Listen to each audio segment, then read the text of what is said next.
Baik,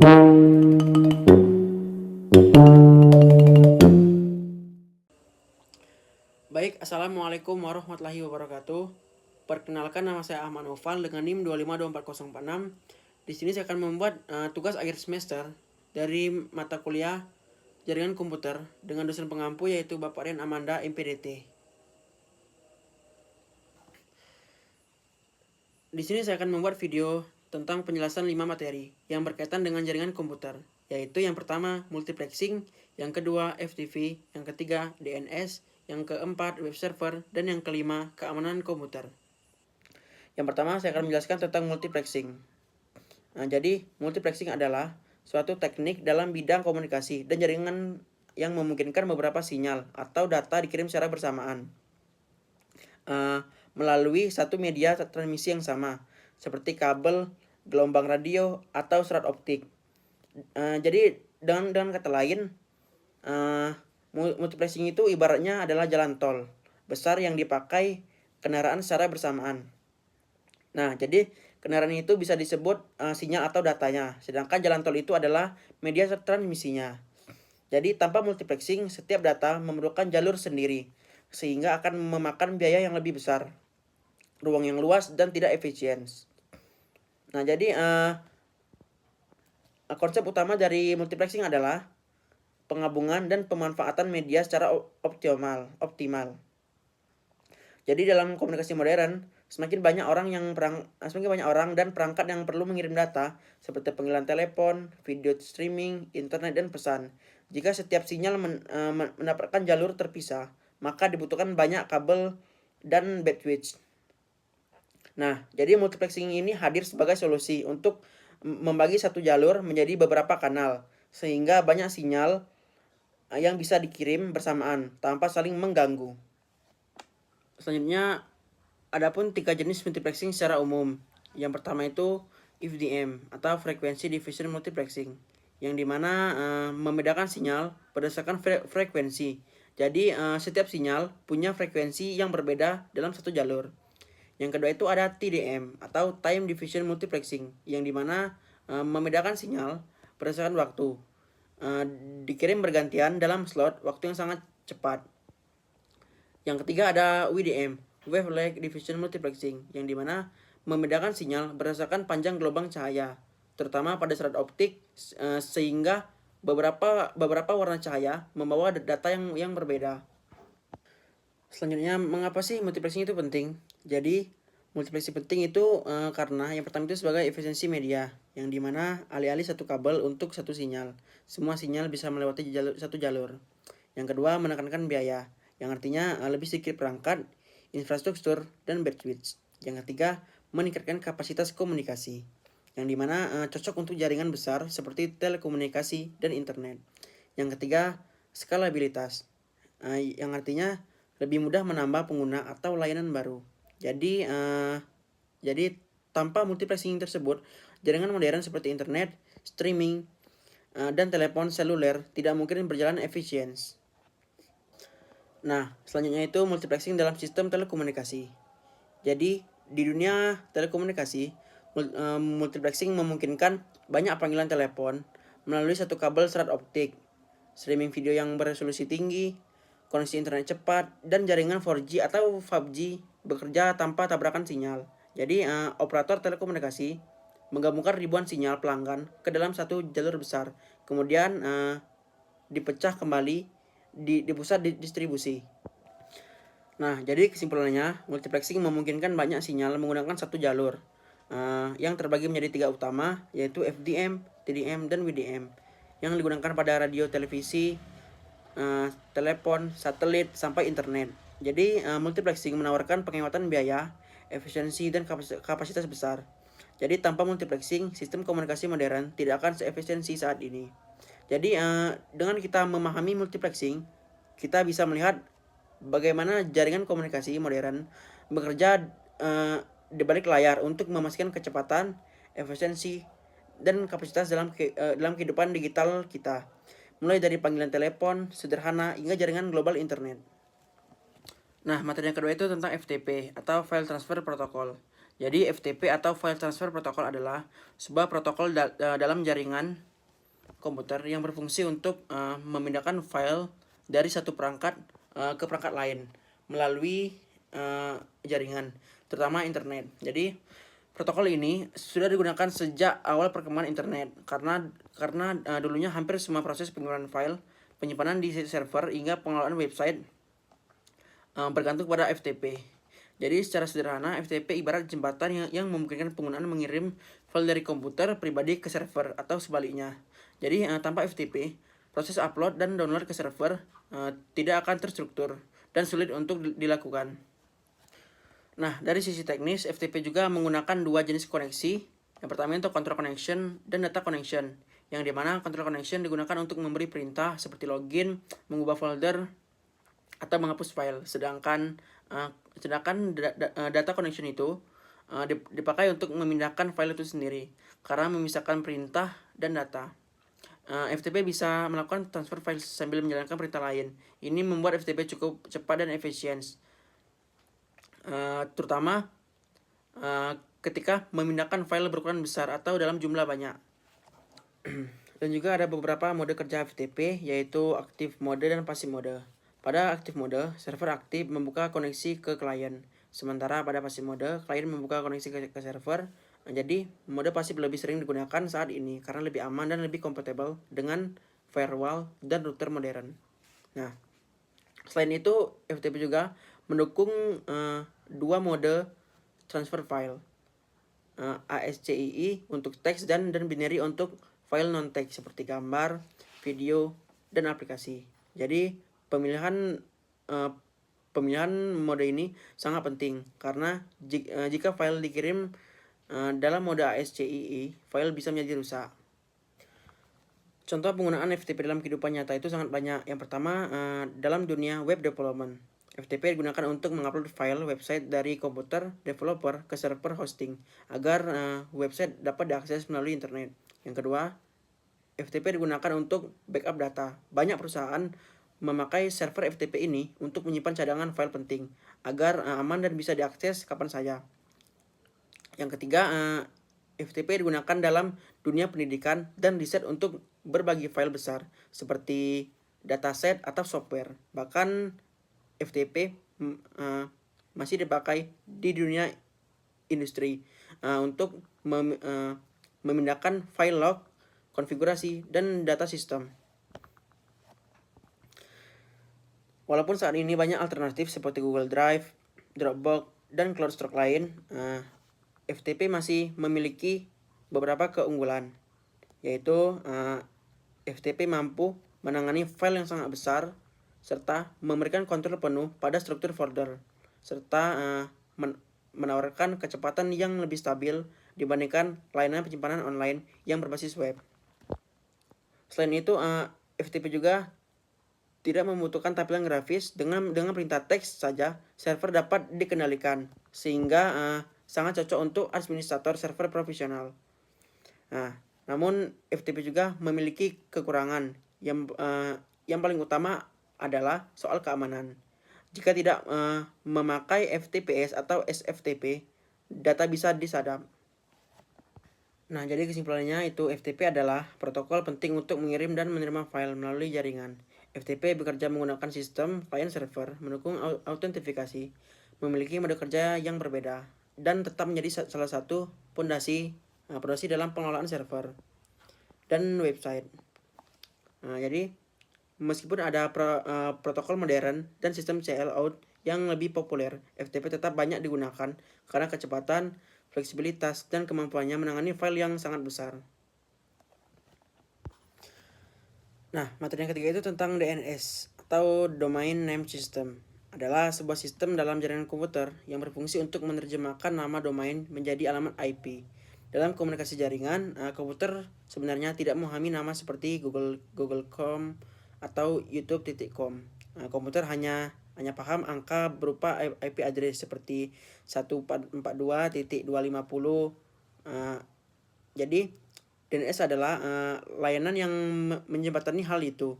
Dengan adanya DNS, kita bisa mengakses website cukup dengan mengetik mengetik nama domain yang mudah diingat, bukan deretan angka panjang.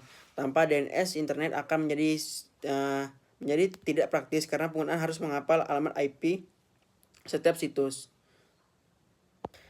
DNS juga sering disebut sebagai buku telepon internet. Jadi, saat pengguna mengetik nama domain di browser, DNS akan mencari alamat IP yang sesuai, kemudian mengarahkan browser ke server tujuan.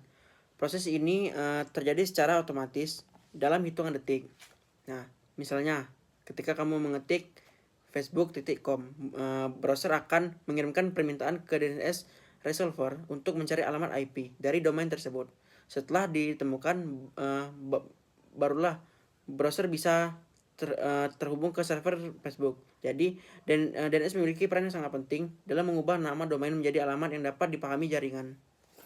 Cara kerja DNS melibatkan beberapa komponen seperti DNS resolver, root server, TDL server, atau alternative name server. DNS resolver adalah bagian yang menerima permintaan dari pengguna. Root server adalah titik awal pencarian nama domain dan berfungsi sebagai pusat informasi. TDL server berisi database untuk domain seperti com, net, atau ID, dan lain-lain. Sedangkan alternative name server menyimpan informasi lengkap yang domain, termasuk alamat IP. Semua komponen ini bekerja secara berurutan sehingga proses pencarian domain dapat berjalan dengan cepat dan akurat. DNS juga bekerja dalam proses yang disebut DNS query. Ada dua jenis query utama, yaitu recursive query dan iterative query. Pada recursive query, resolver akan mencari informasi hingga benar-benar berhasil menemukan alamat IP yang diminta. Sedangkan pada iterative query, memberikan jawaban secara bertahap. Jika satu server tidak tahu jawabannya, ia akan mengarahkan resolver ke server lain yang mungkin tahu. Nah, jadi meskipun kelihatannya rumit, proses ini berjalan begitu cepat sehingga penggunaan tidak menyadarinya. Selain itu, DNS juga memiliki fitur cache, yang artinya ketika suatu domain sudah pernah dicari sebelumnya, hasilnya akan disimpan sementara. Jika pengguna mengakses domain yang sama, sistem tidak perlu mencari ulang seluruh proses. Hal ini mempercepat waktu akses website dan mengurangi beban server DNS. Contohnya, ketika kamu membuka YouTube beberapa kali dalam sehari, nah akses berikutnya itu biasanya terasa lebih cepat karena kan alamat IP-nya sudah tersimpan dalam DNS cache. Dalam pengembangannya, DNS juga memiliki aspek keamanan karena DNS bertugas menerjemahkan alamat domain. Sistem ini bisa menjadi sasaran serangan seperti DNS spoofing atau DNS hijacking. Serangan ini bertujuan mengarahkan pengguna ke situs yang palsu. Jadi untuk mencegah hal itu, dibuat fitur keamanan seperti Domain Name System Security Extensions, yang dimana memberikan tanda tangan digital agar data DNS lebih mudah terpercaya dan tidak mudah dipalsukan. Nah, contoh penggunaan DNS itu sangat banyak dalam kehidupan sehari-hari. Contohnya, ketika kita membuka media sosial, melakukan video call, menonton YouTube, ataupun bermain game online, atau mengakses aplikasi apapun itu di internet. Nah, jadi semuanya itu menggunakan yang namanya DNS.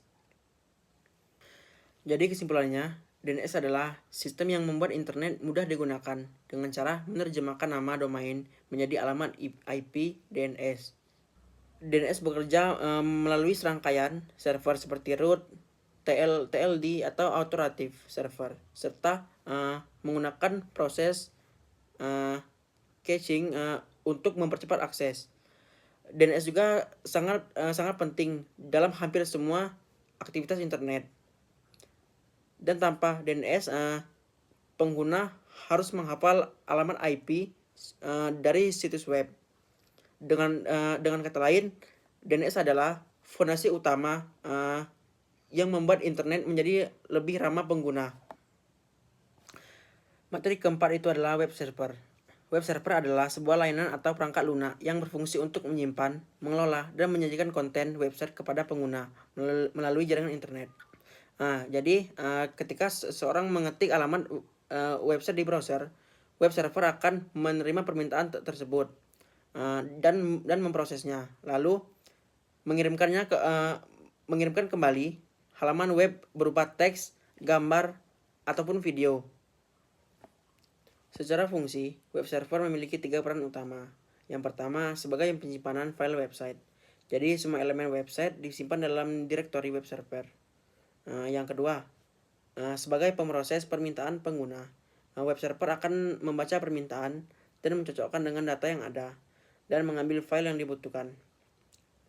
Nah, yang ketiga itu sebagai pengirim respon ke pengguna dalam bentuk halaman web yang lengkap. Nah, jadi karena itu web server menjadi penghubung antara pengguna dan konten di internet. Nah, jika dilihat dari jenisnya, web server terbagi menjadi 2 kategori. Yang pertama itu static web server, yang artinya hanya menyajikan file statis tanpa pemrosesan tambahan. Contohnya seperti halaman HTML sederhana. Sedangkan dynamic web server, yang artinya mampu membuat konten secara otomatis dengan bantuan bahasa pemrograman server side seperti PHP, Python atau Node.js. Jadi dynamic web server cocok untuk website yang modern seperti marketplace, learning atau media sosial karena mengelola permintaan pengguna secara real time. Nah, web server juga memiliki peran penting dalam keamanan dan performa website. Jadi dengan dukungan HTTPS, data pengguna bisa dienkripsi sehingga lebih aman dari penyadapan. Selain itu, web server juga mendukung pengaturan caching, load balancing, dan optimasi performa agar website tetap cepat diakses meskipun pengunjung banyak. Jadi fitur-fitur ini menjadikan web server sangat vital untuk aplikasi web berskala besar. Dalam kehidupan sehari-hari, web server memungkinkan berbagai aktivitas online berjalan seperti browsing, streaming, transaksi online, hingga penggunaan aplikasi berbasis web seperti Google Classroom, banking, dan toko online. Nah, adapun beberapa contoh web server yang paling populer antara lain yaitu Apache, Lightspeed, dan Microsoft IIS, yang masing-masing memiliki kelebihan dalam hal stabilitas, kecepatan, fleksibilitas, serta kemampuan menangani jumlah penggunaan yang besar.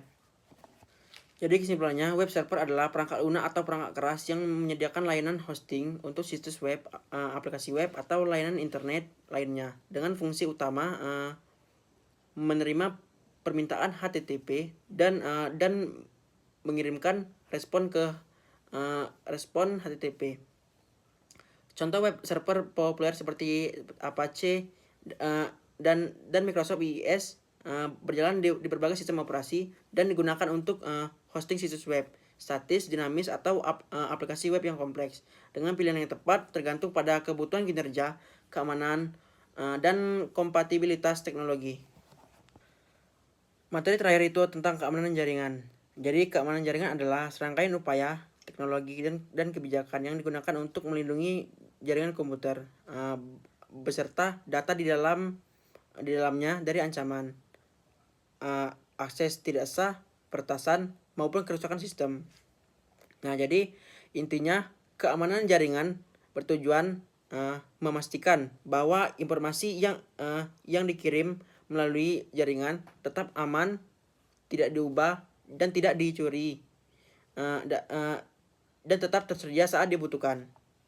Nah, dalam dunia digital saat ini, hampir semua aktivitas seperti perbankan, online, media sosial, sistem pemerintahan, pendidikan, hingga transaksi bisnis dilakukan melalui jaringan.